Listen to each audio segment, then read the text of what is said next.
18 বছর আগে নরফেং জেনারেল নামে এক নারী ছিলেন চৌকি বাহিনীর প্রধান। সে একাই বজ্র বর্ষা হাতে নিয়ে অসংখ্য দুষ্কৃতিকারীকে দমন করেছিলেন। তার শক্তি, সাহস আর ন্যায়ের পথে অটল মনোভাব তাকে করেছিল কিংবদন্তি। কিন্তু একদিন নিজের পরিবারকে রক্ষা করতে গিয়ে তার সবকিছু উল্টোপাল্টা হয়ে গেল। দুষ্কৃতিকারীদের প্রধান যখন তার পরিবারে হামলা চালায়, তখন তার স্বামী মৃত্যুর মুখে পড়ে অনুরোধ জানালো, আর যুদ্ধ নয়, সাধারণ মানুষের মতো বেঁচে থাকো, আমাদের সন্তানকে বড় করো। স্বামীর শেষ ইচ্ছা পূরণ করতে তিনি নিজের শক্তি সিলমোহর করে রাখলেন আর প্রতিজ্ঞা করলেন আর কোনোদিন বর্ষা ধরবে না।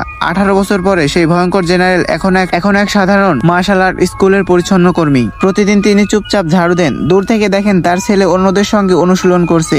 হঠাৎ খবর আসে নতুন করে নক্ষত্র নির্বাচন করবে। ছেলেটি উত্তেজিত হয়ে নাম লেখাতে যায়, কিন্তু মা তাকে থামিয়ে দেয়।